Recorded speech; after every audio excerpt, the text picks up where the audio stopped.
Turning now to the shocking and sudden loss of Junior Bridgman and his lasting legacy here in Louisville. We have team coverage tonight of the tributes pouring in since the news broke of his death yesterday. Many here looked up to Bridgman, not only for the player he was on the court, but more importantly, the man he was off the court. Yeah, sports director Kent Taylor was interviewing Junior when he collapsed yesterday. Kent, I know this had to hit you like a ton of bricks, just heartbreaking. How are you doing?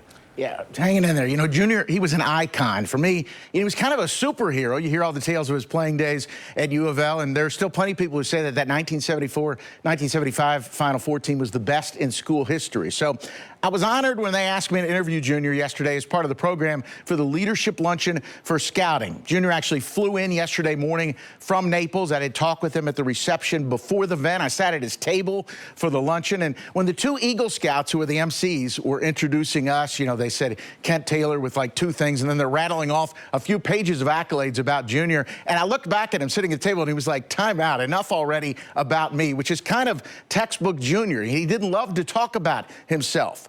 Then when we did take the stage, he discussed being Denny Crum's first recruit, that 1975 Final Four team, and its place in the pantheon of great Cards teams. And true Junior character, he said that since they didn't win it all, they really didn't deserve to be at the top.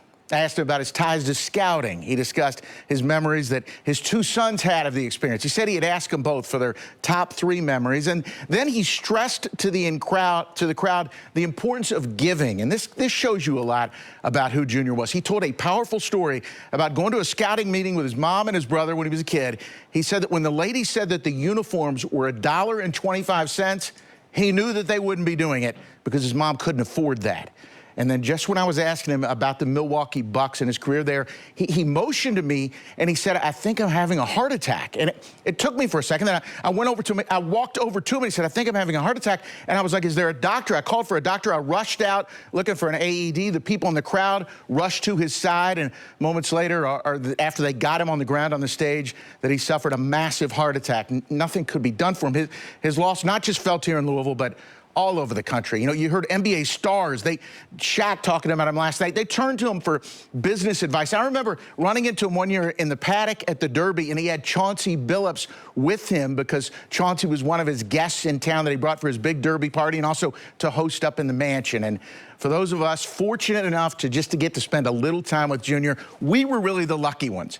You know, the best way to describe him, it's not something you see, it's something you feel when you're kind of in someone's presence. Recognizable class. That was Junior Bridgman. You can't pinpoint exactly what it is, but you just kind of know they have it. And at this moment, I just hope that his family can take some solace in knowing that he didn't suffer. And this community lost a giant.